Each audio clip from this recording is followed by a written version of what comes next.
I wanted to take this opportunity to introduce you all to our new state of Delaware trade representative office in Israel, led by Elysa Rapoport.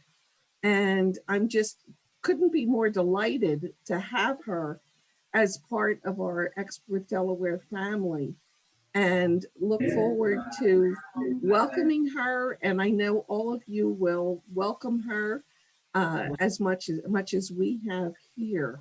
She has been a delight and a pleasure to work with. Her expertise has been extraordinary, and she will deliver what we expect. And I'm just thrilled. We will be doing a Export Delaware trade mission to Israel first week in February, and we look forward to having some of you join us on that trip. What we're going to do for this session is I'm going to turn it over to Elysa in a moment and ask that if you have some questions, we want you to ask questions, but we're going to hold them for the end. So if you wouldn't mind either raising your hand at the end or typing your question in the chat box and then unmuting yourself, I'll call on you and you can feel free to ask your question to Elysa, because it's a little country with a wealth of opportunity. But with that, let me turn it over to Elysa. Elysa, welcome to the Export Delaware family. We're just thrilled to have you and look forward to working together. Thank you so much, Beth, and good morning to everybody. It's a pleasure to be here online with you today, all the way over in Israel. Meeting you in the new way we meet people these days in this COVID or post-COVID era.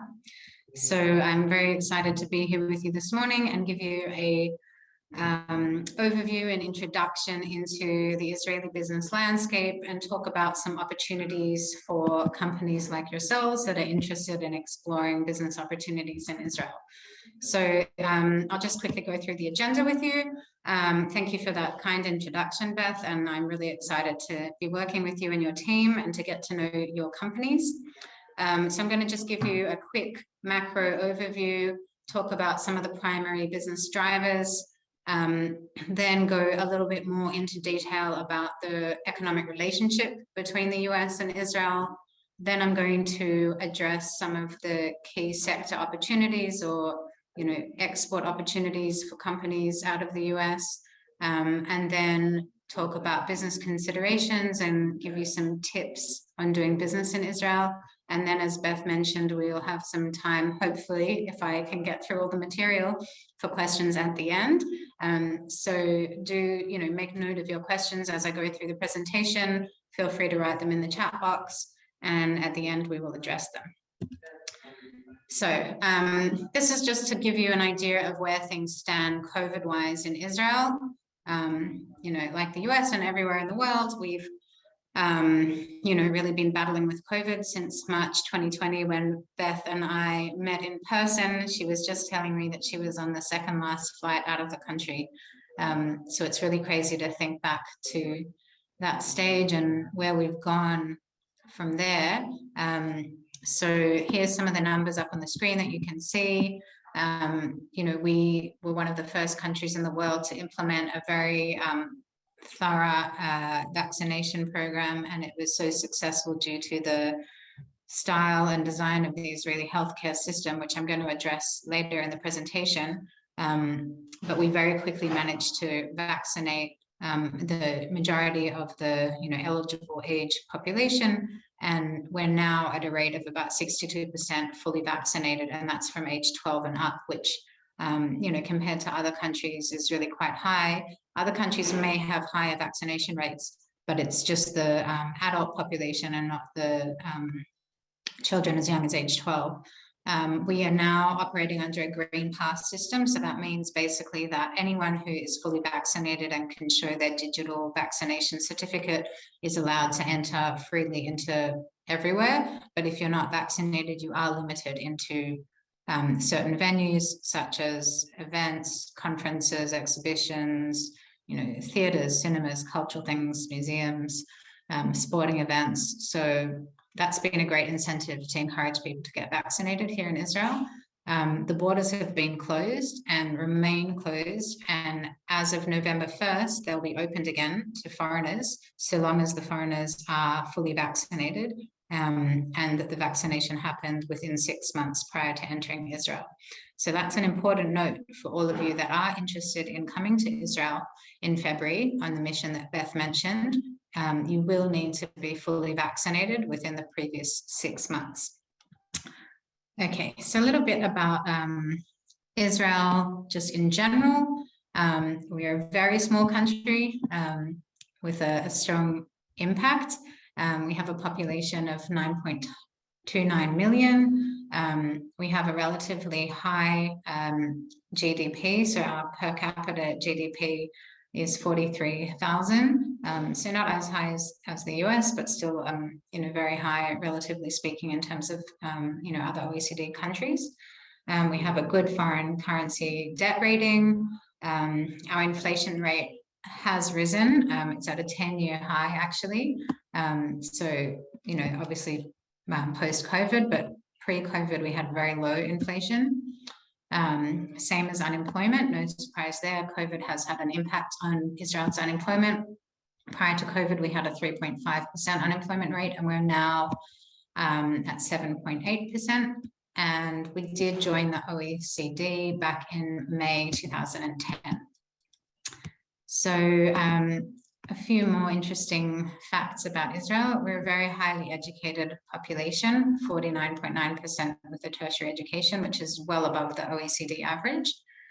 530 multinationals from 35 different countries have established R&D centers, research and development centers in Israel, in order to tap into our budding innovation ecosystem, which I'm going to touch on later in the presentation.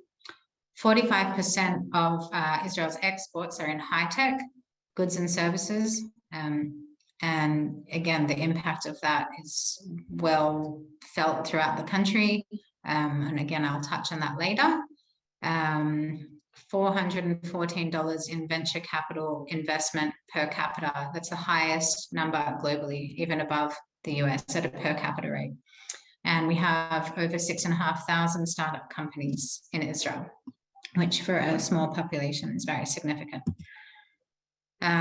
We're a global leader in technology. You may have heard of the Startup Nation brand that has been tagged to describe Israel. We're number one in terms of high-tech companies on a per capita basis, second only to the US.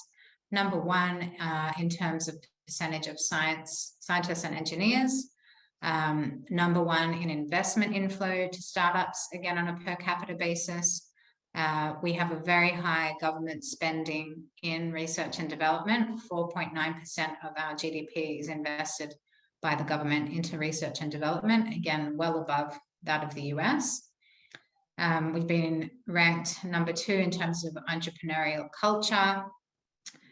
We have the highest amount of companies listed on the Nasdaq, second only to the US.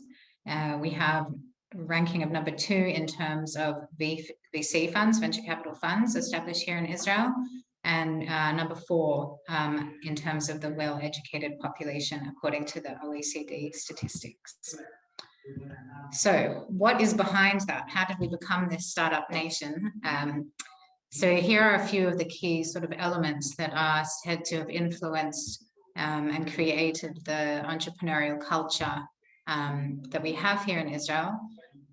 We have world-class academic institutions. We have compulsory conscription to the military here in Israel, which, across the board creates a sense of responsibility and being part of a team and leadership from a very young age. So at 18, men and women enter the military, men for 4 years and women for 2 years.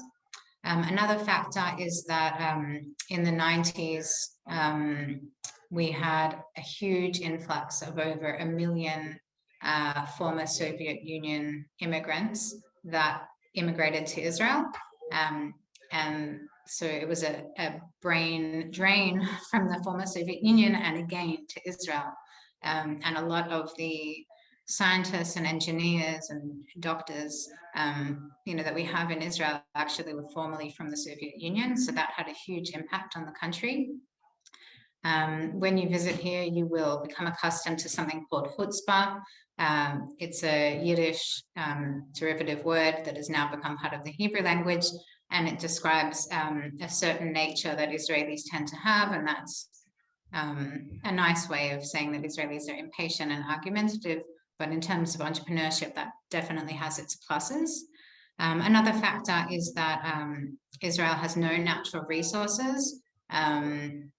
Gas has been discovered more recently, which I'll touch on later, but generally speaking, we're a tiny country with no natural resources. So being innovative and looking at, technological solutions to problems has really been a necessity here in Israel.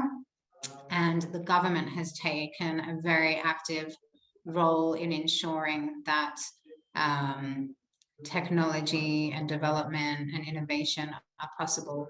As I mentioned, a huge spending in research and development by the government. So those are some of the factors behind the startup nation. So high tech being as influential and prevalent as it is, here's some interesting figures for you. So 40% of the value of all taxes here come from the high-tech companies. 10% of the workforce here in Israel work in high-tech, and that actually went up during COVID. 15% of Israel's GDP is created in high-tech companies. 43% of Israeli exports are in high-tech goods and services, and 25% of all income tax is paid by high-tech employees. So these are just, I'm not going to read through all the figures, but you'll get a copy of this presentation at the end. These are just some figures about the high-tech industry over the last year. A couple more, and here, if you look at that graph over on the right-hand side, you'll see the fields or the sectors that are attracting the most investment over the past year. So cybersecurity, you may have heard about the strength of Israeli cybersecurity, has been a big one. Fintech, financial technology, smart cities and smart mobility, digital health, followed by e-commerce, advanced manufacturing, pharmaceuticals, clean tech, ag tech, and now what's been termed as food technology, which is becoming a popular industry of choice here for entrepreneurs and technological development. And just another thing that's worth noting is that the last year has really seen a comeback of tech companies going to IPO, both here in Israel and in the US. So I don't know how closely you've been tracking, but some big name Israeli companies listed on the Nasdaq and the New York Stock Exchange in the last year. There were 18 IPOs by Israeli tech companies. So that's, it's quite significant for a small country.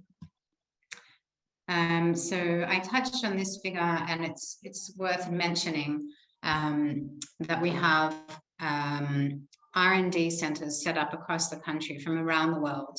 And obviously the majority of those are from the United States. And that is because companies have realized the value of tapping into the innovation ecosystem here in Israel in order to, help their sales and productivity and development and innovation. So,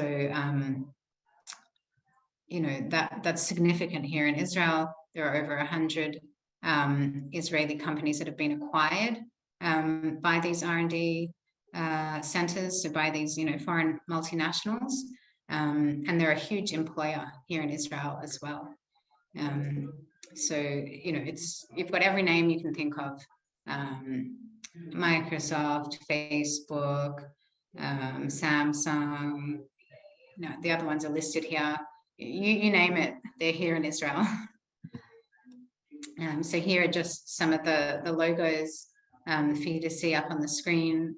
like I said, anyone you can think of, you can almost be certain that they're here and active and set up some kind of operation to tap into the ecosystem here. So this is another thing I wanted to mention, and that is really just to emphasize the role of the government in creating and sustaining the innovation ecosystem here in Israel. So the Israel Innovation Authority is a government agency that was set up in order to support and propel the innovation ecosystem and encourage early stage risk. So the government actually invests and grants money to early stage startups across the sectors. They have a huge budget, $718 million of government money invested into startup companies just in 2020. And as I said, multinationals that are here in Israel and have their own R&D centers can actually apply to the programs as well with their Israeli subsidiaries. And the government really absorbs a lot of that early stage risk. And the money is only repayable, if the company hits certain sales targets. The government doesn't take equity in the companies, it's a grant. So this really encourages, entrepreneurs to take risk, and research has been conducted that shows that, for every government dollar that is invested into these companies, the effect on the economy is, something like tenfold. So it's really worth mentioning. And I know a lot of American guests that I've hosted here in Israel are always really surprised to hear about the government investment in research and development and early stage companies. So now I'm going to move on to the economic ties between Israel and the United States. So back in 1985, a free trade agreement was signed between our two countries, and the trade relationship has only gone from strength to strength, up by 538%, making Israel the US's 23rd largest trading partner. And you will see, the more you get accustomed to the Israeli market, that we are very receptive to US products and services. There's such a warm relationship that there's a very high regard for anything that comes out of the United States. Israel is the second largest US export market here in the Middle East. So we imported $70.2 billion worth of goods in 2020, an increase since 2016, but a slight decrease, from 2019, which is no surprise again due to COVID. US exports of goods to Israel totaled $10.19 billion in 2020, and US imports of Israeli goods totaled $15.28 billion. Exports of services were estimated at around $5.36 billion in 2020. And this is perhaps less relevant to you because you're looking at exporting, but I just thought it was an interesting figure to include, and that's the foreign direct investment in the US by Israeli companies is at $38.5 billion, and the last figure published is 2018, but it's quite significant, and there have been studies conducted, particularly in Massachusetts, which has a high rate of Israeli investment, to show the economic impact of Israeli companies on the local economy. And again, the impact has had a huge ripple effect, not just directly, but also indirectly. And another thing I wanted to mention is that there are 3 joint Israel-US R&D programs.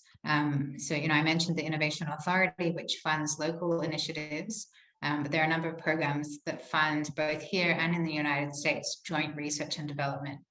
So one is the Bird Foundation, which is, general, scientific research. There's one that focuses particularly on agriculture, and a new one that focuses on energy as well, the Bird Energy Program. So I mentioned the R&D centers, and that a high proportion of them are from the United States. So 300 of the 500 or so that are here in Israel are from the US. And I also touched on this, the high proportion of Israeli companies listed on the Nasdaq. So we're second after China, and more than India, Japan, and South Korea combined. The collaboration between our two countries is really across the board and multi-sector. and a high proponent of American high-tech products are invented and designed here in Israel by virtue of those R&D centers that are here with all the major brands and companies that you're familiar with. And we have over 2,500 firms here employing some 72,000 Israelis.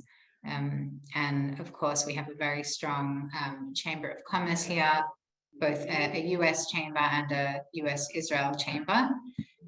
So when you come to Israel, we may very well be meeting and perhaps getting together with those colleagues. Okay, so now I'm going to get to the sectors and where there are opportunities. But I will say, even if your company doesn't fit into one of these categories, that you know, it's a very sophisticated and vast market here, and there's usually room for most products. So Beth and I were just discussing the process, but all those companies that are interested in exploring opportunities in Israel, you know, I'll be conducting an initial review and we'll have a call. So there's most likely opportunities here for all of you. So these are the top sectors that Israel imports and the top sectors that were exported out of the US into Israel over the previous 2 years. And now I'm going to really jump into a few of the sector opportunities. So here's just an overview of the sectors that I'm going to cover. Just see how I'm doing for time. Okay, very good. So starting off with healthcare. So Israel's healthcare technology market is estimated at 6.2 billion, of which devices account for 2.4 billion and pharma 3.8 billion. And imports make up over 65% of the device market and about 60% of the pharma market. So suffice to say, if you are in healthcare, there is an opportunity for you here in Israel. Top medical device imports are surgical instruments or other medical electronics, lab equipment, diagnostic equipment, catheters, and pharma imports include medicaments in measured doses for retail sale, blood fractions, immunology products. The United States is Israel's largest single country source of medical devices and pharmaceuticals, followed by China and Germany. And the total imports of medical devices from the US to Israel in 2018 accounted for 458 million.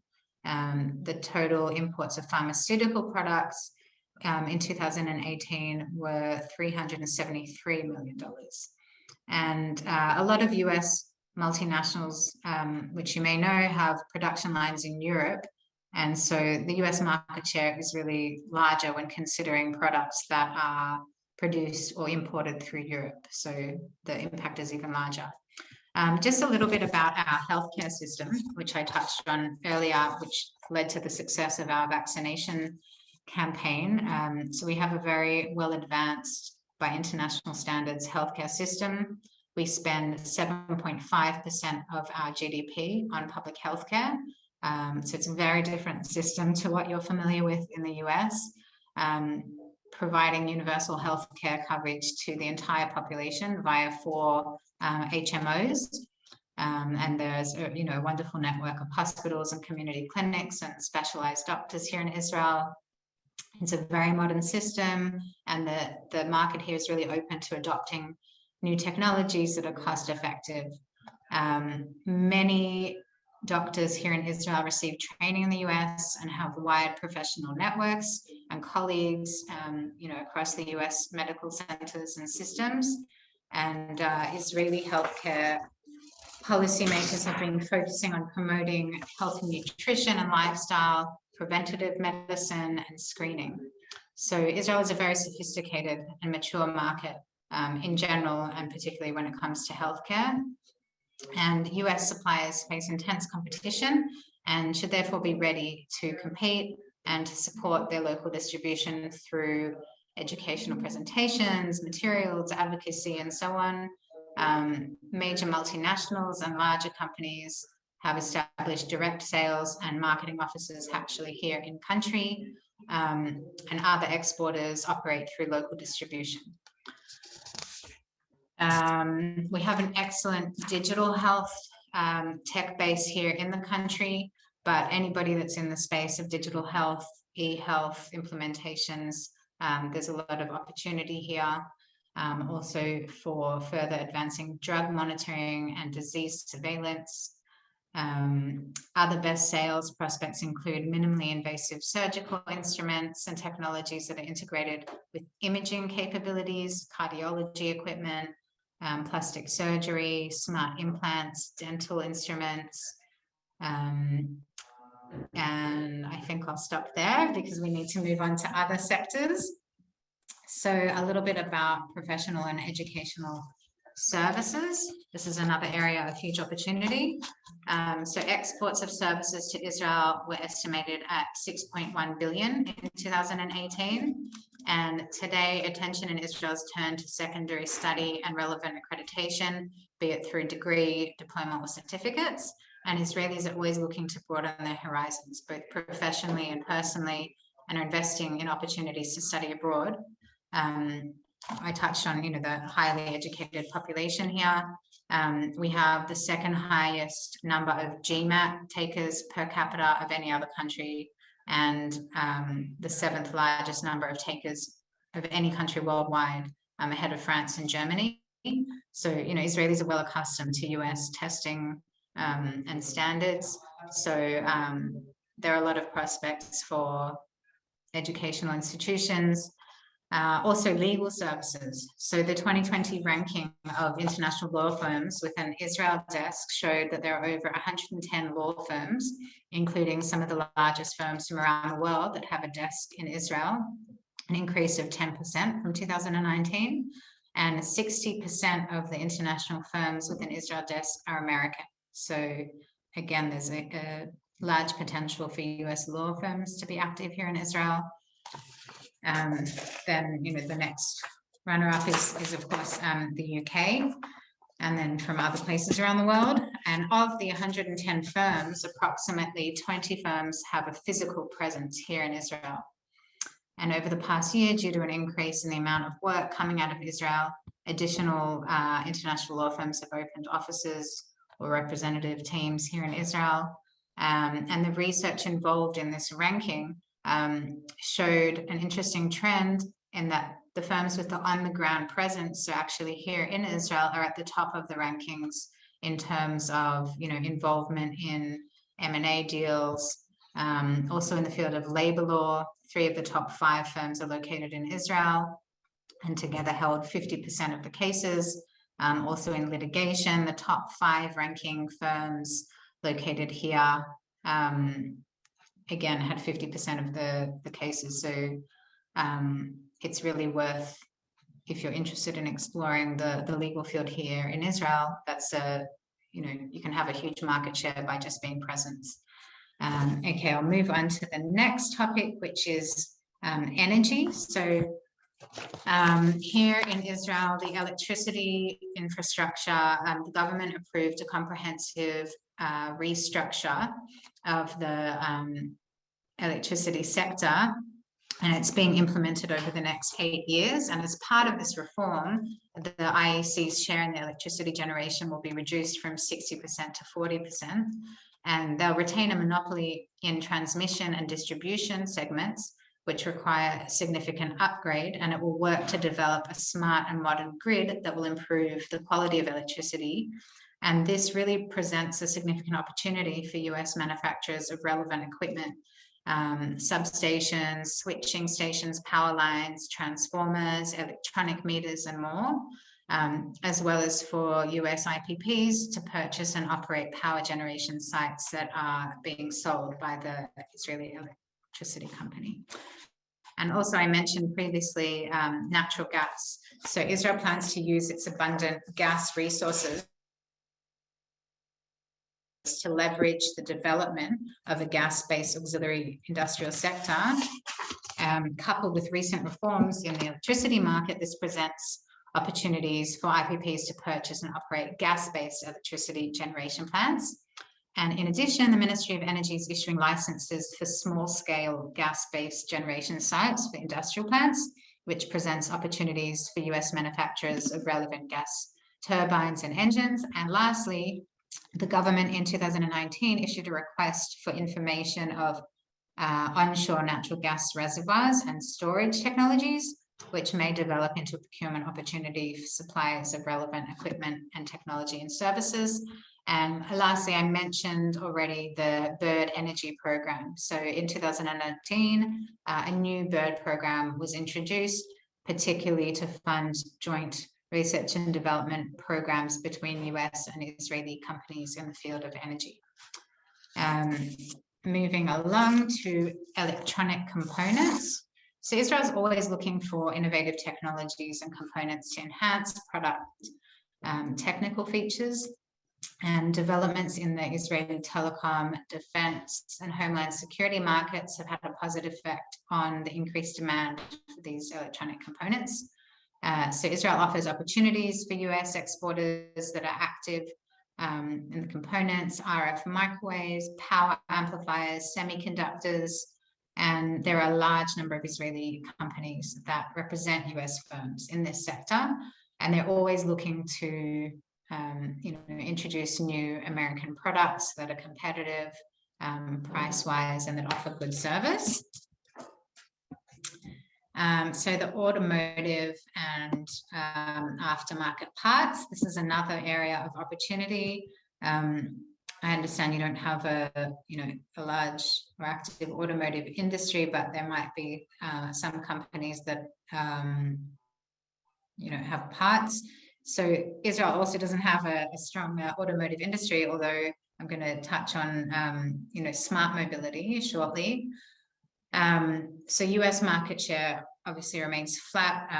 Most of the automotive industry here is imported from Europe and Asia, but opportunities include car security and anti-theft devices, electronic systems, locking devices, vehicle accessories, car care, etc., and electronic accessories.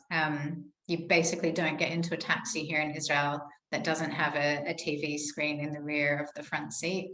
Every car has GPS, very sophisticated sound systems. So any companies that are in this industry, the aftercare, there's opportunity. Moving along to the next sector I'd like to touch on, smart mobility. So being as innovative as Israel is, it's no surprise that this is a strong sector here. You may have heard about Mobileye, or you may be familiar with Waze, the navigation system that was acquired by Google that was developed here in Israel. So it's on the rise, this sector. It's estimated to reach profits of around 51.7 billion globally in the next 20 years, and Israel is really at the forefront of that. There are over 600 companies here in Israel in the smart mobility field, and there are many of the global car manufacturers that are here in Israel, again, doing research and development, companies such as General Motors. So companies with technologies that fit into this category of smart transportation management, computer vision, control of sound systems, gesture recognition, of course, cybersecurity comes into it, location-based services, big data. There's plenty of opportunity to explore opportunities and collaborations here in Israel. Telecommunications, another area of opportunity. In 2019, the Ministry of Communication announced a plan to develop a 5G wireless network, and the first phase is completed, but due to ongoing financial challenges in the industry, several companies have formed strategic partnerships for this initiative. So there's an opportunity for US companies to supply 5G to the ecosystem, starting with components, routers, etc. And also this comes into smart cities, digitalizing the healthcare, which I touched on, and issues such as network management, providing support for new applications and creative, innovative ways to better monetize subscribers and decrease operating expenses. These are challenges that provide substantial opportunities for American companies. Homeland security and defense. Obviously, this is a very strong industry here in Israel, and the government invests a lot of money in defense. US security equipment is often used for sensitive applications here in Israel, and the market offers good opportunities for US exporters of high quality and sophisticated detection and screening, CCTV, sensors, biometric solutions, X-ray systems, non-lethal weapons. And another thing that's worth mentioning is that many of the Homeland and Security systems that are sold to the Israeli Ministry of Defense are procured through the Foreign Military Funding Program, the FMF program, or the Foreign Military Sales Program. So this gives a significant advantage to US manufacturers. 2.25 billion out of the 3 billion in annual sales, in annual US aid to Israel comes back via this program. So Israel has money to spend on US defense products. Okay, moving along to business considerations. So I hope that gave you sort of a very quick overview of some of the sector opportunities. Now, things to consider when looking at exporting and doing business in Israel. Obviously, there are various ways to go about it. Having a local agent and a distributor is very common, and things to consider obviously are the regulations, exclusivity, finding the right fit, and of course this is something that we can help you do. Another option, of course, is to set up in market and find the right location. There are various industrial or high-tech zones in the periphery, again depending on what sector and industry that you're in. And there are a number of trade shows and exhibitions and industry events that take place ordinarily. Obviously in the last year and a half that hasn't been happening, and a lot of events moved to an online format, but we expect now with the opening of the borders that foreigners, and particularly those from the US that are vaccinated, will be able to come and attend trade shows and exhibitions or missions. And of course, if not, there are always webinars like this one. Partner selection is really important. Due diligence is essential. And again, we will help you with that process. Exclusivity is very common here in Israel because it's such a small market. So, it's confusing if the same products are offered by various distributors. So don't be surprised when potential partners and distributors that you're meeting with will very quickly jump to exclusivity. It's usually the best way to go about it, providing you find the right partner and understand the legal parameters. And as I've already mentioned, pricing is really important. It's a very competitive market, and price is a key factor that drives purchasing decisions. I will add, of course, that in general, as a rule of thumb, Israelis are prepared to pay more for an American product, as opposed to a Chinese product, for example. So this is just a quick overview of some of the trade shows and exhibitions that are coming up. I won't go through them. You'll receive the presentation. And now some tips about doing business here in Israel. So it's very casual here in Israel. It's a very informal work environment and business environment. It's fairly Western in style. Business dress is very relaxed, much more informal than the US, although I know that's also changing a lot, particularly in the high-tech startup industry in the US, but here you'll almost never find people in suits and ties, only government officials. But if you walk into any office here in Israel, generally you'll see people in jeans. The work week is Sunday to Thursday, so our weekend is Friday and Saturday. And meetings can be arranged typically on fairly short notice. It's important to arrive on time, although don't be surprised if you're kept waiting, also fairly typical. And Israelis are generally very well prepared and very direct in their communication style.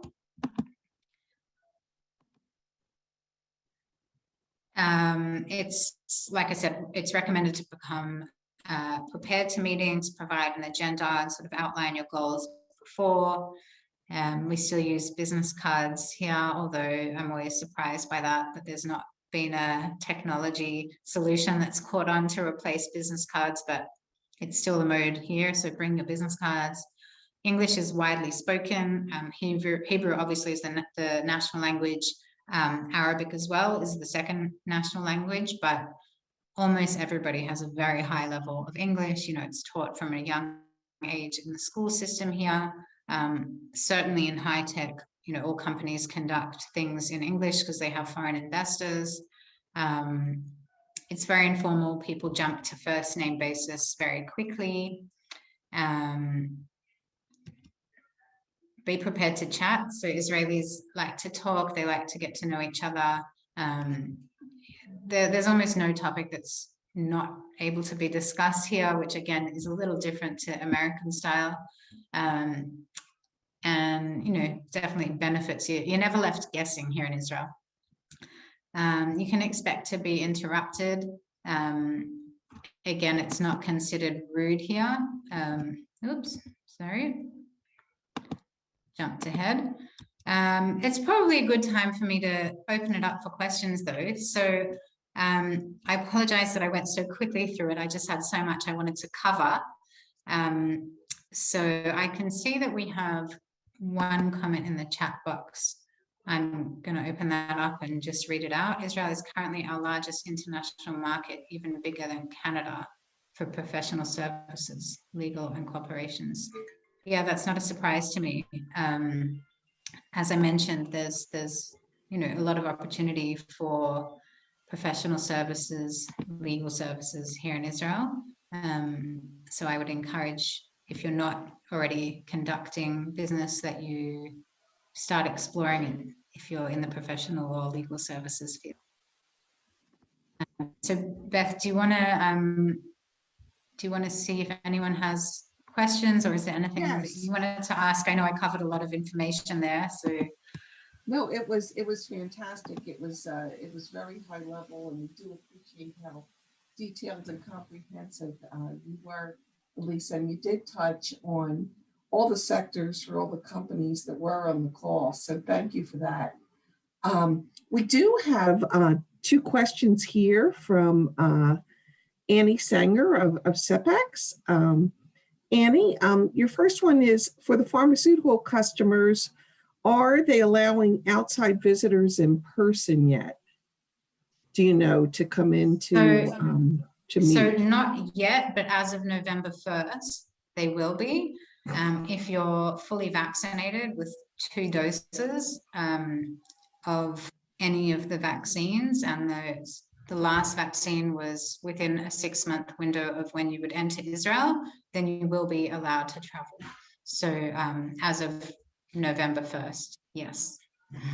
Great. And she has one other one, Elysa. It's, what are the chances of meeting with the Israeli government or military research centers for pharmaceutical and bioengineering, or is this likely not very possible?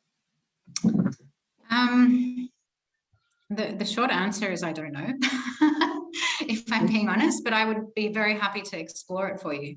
You know, I'd obviously have to approach them on your behalf and give them some details about your company and what you're looking to discuss, and, you know, the potential for collaboration, you know, what your products are about, why they're interesting for the Israeli government. I mean, typically, yeah, government officers will meet with corporates, with companies.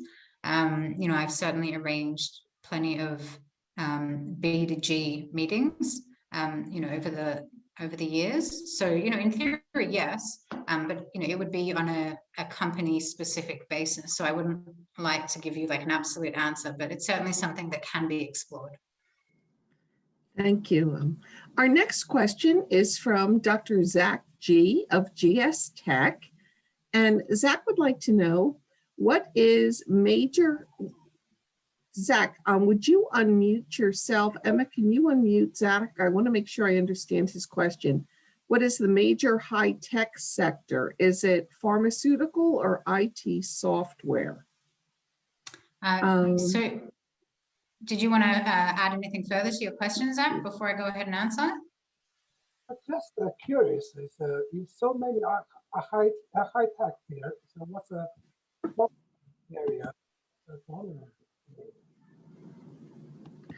Zach, we're having a hard time hearing you. Is there any way you could speak a bit louder and ask again? Can you hear me now? A little bit. Okay, I said your high tech is there so many areas. Is there any dominant area like the pharmaceutical, life science, or software, AI?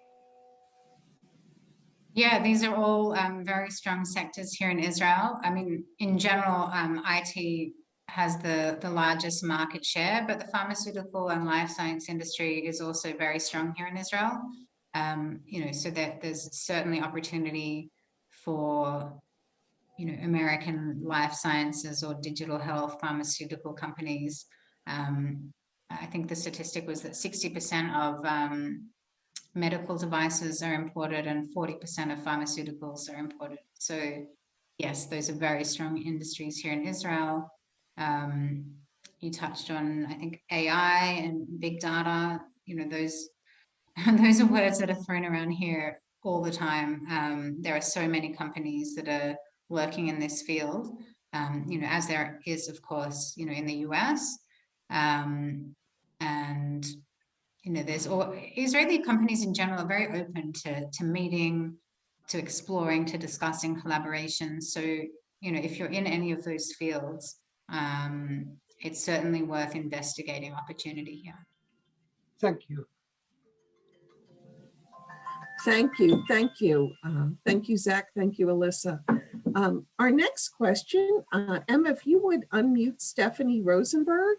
Stephanie is very familiar with Israel, and she was part of the group that traveled with me in March of 2020. And she's with Advanced Materials Technologies. And her question is, you mentioned a push towards exclusive contracts, which is a request everywhere, but are non-exclusives common? And are there any legal implications that you know of? So is it common? No, but is it possible? Yes. And what are the legal ramifications? It would be on a per contract basis. So as long as you come to a very clear agreement with your partner or distributor, any type of arrangement is possible. It all obviously just has to be negotiated and agreed upon, and be very clear. But it's certainly harder to find a partner or a distributor that will be willing to work with you if you're not willing to give over exclusivity. But you can always time it. You can have a window or a trial period of exclusivity, and if certain targets are not met, then it would become open again. So that's one way of sort of navigating that. But yes, it is possible. Yeah. And the reason I ask that too is just from the standpoint of, in general, we try to do non-exclusive, but only appoint one person per country, just so that it's still, there's still some flexibility there if needed. And also, I know in certain countries, by having an exclusive contract, you actually then have obligations to that distributor, even potentially under poor performance, that you still kind of owe them and owe them payment. So I just wasn't sure if Israel was the same way. No, it would really be just according to the terms that you agreed upon in your contract. I've seen all kinds of relationships. Yeah. Okay, thank you. I just don't want to run afoul of anything. Yeah, of course. Thank you. Thank you. Our next question, Emma, would you please unmute Seth? Is from Seth Spiller of Orion Technologies. And Seth's question is, are there opportunities, wait, I lost Seth, let me find.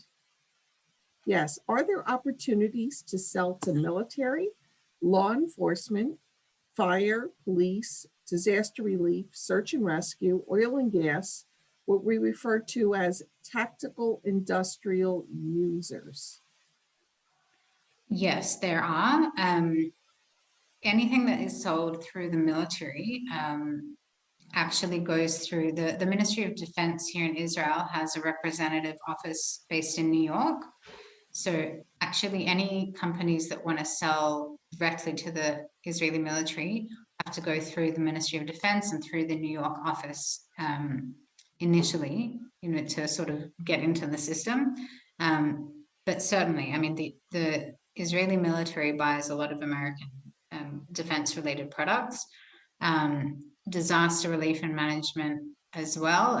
That's a less complicated process, but yes, and you mentioned a lot of industries there. So do you mind just reading out a few of the other ones?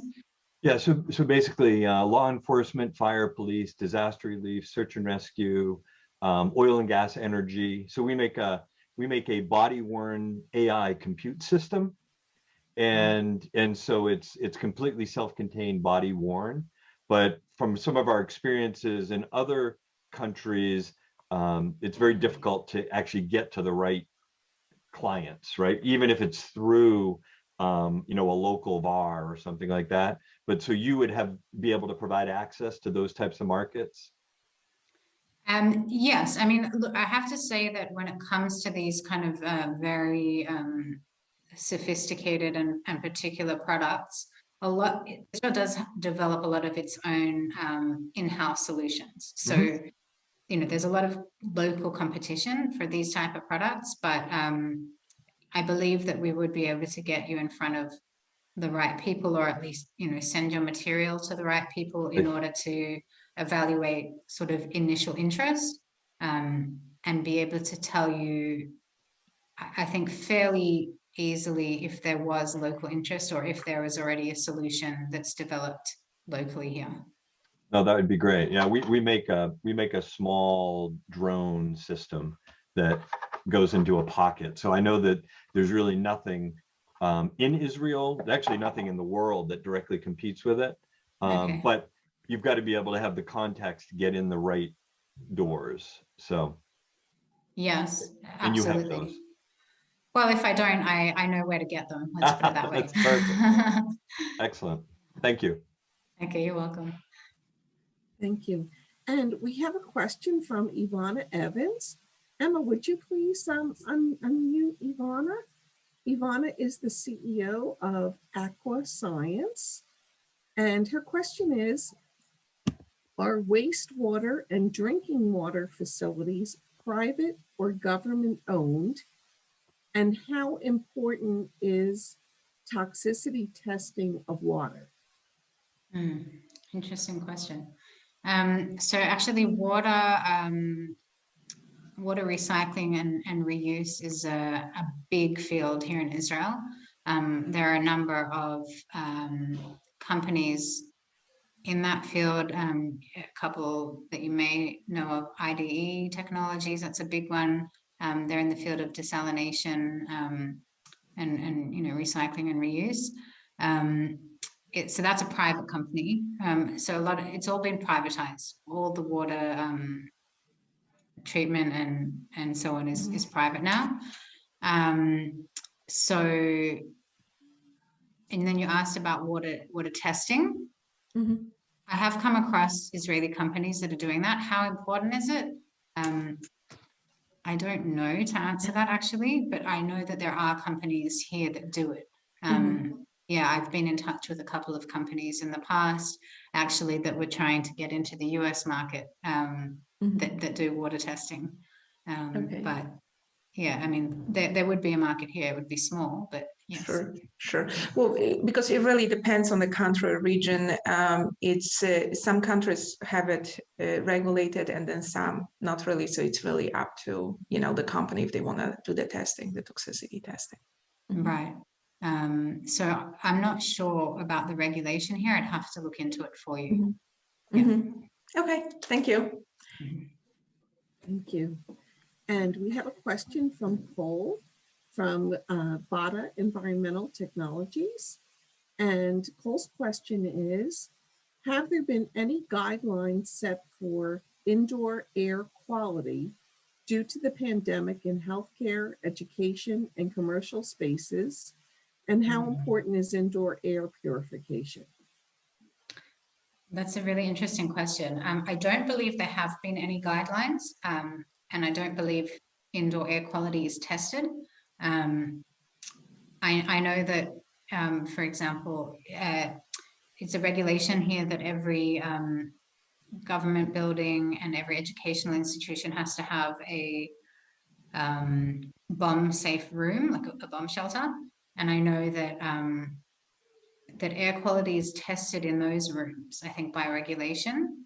But that's nothing to do with COVID. It's just because, you know, the insulation and the way those rooms are built, you know, they don't insulate like an ordinary room. So I know that a lot of people order tests, the quality, you know, for example, if it's safe to put children, use it as a child's bedroom, for example. In new buildings, each individual home or apartment has a bomb-safe room. So often that's a bedroom. But particular to COVID, no, I haven't seen any guidelines on testing air quality. Would be great, but no. Okay. All right. Thank you for your answer. Sure, sure. Do we have any other questions at this time? Terry or Elysa or Alan, do you have any questions for Elysa? This is Alan. I actually don't have any questions. I mean, we do tons of business in Israel and love doing business in Israel, so much so that one of our smaller subsidiaries, we opened a small 2-person office in Tel Aviv just so that we didn't miss out on it. So Israel is more of a key partner for us than a new opportunity to explore. So super important, and it's fantastic to work with. So That's great to hear. Yes, this is Elysa. I don't have any questions, but I too am excited to spend some time there and get to meet some new people there, and happy to discuss with you contacts that I already have to the extent you think it would be useful for the other members of the group. Fantastic. Elysa Habert is the president of the Delaware Council Group, and she is an international transaction attorney. And Alan, who you just heard from, is with CT Corporation, and he is one of Delaware's largest formation companies. So Well, I know that's a big business in Delaware. yes. Most Israeli companies that I come across that have a US entity are registered in Delaware. Yep. We love to hear that. And quite frankly, all those large law firms you were talking about are, our US customers and our global customers. And quite frankly, most of the Israeli startups tend to either incorporate in Delaware initially or Indeed. ultimately end up changing their incorporation to Delaware as they grow. So Absolutely really our right. goal is to just make sure that that continues to happen. That's great. That's great. Does anyone have any other questions at this time? Okay. No, not at this time. Thank you. Sure. Now we've heard from many of you about our your interest in our Israeli trade program, and we I think are going to have to make some tough selections. We have a lot of interest.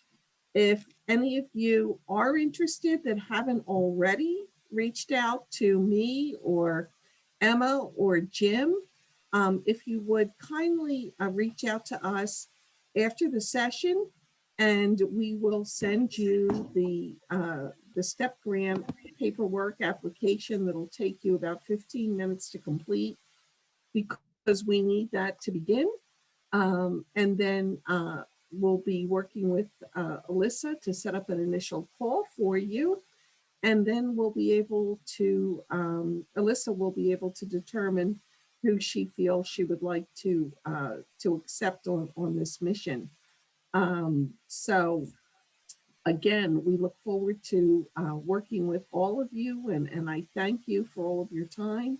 And most importantly, want to thank you, Elysa, for your very detailed and comprehensive presentation.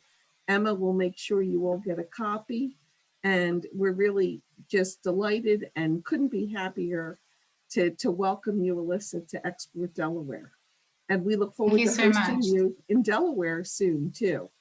So I hope so. I Yes. hope so. Well, thank you all for joining, and I hope to welcome you here to Israel in February next year. Thank Thank you, you. everyone. Thank you. Yeah. Bye-bye. Thank you. Bye-bye now.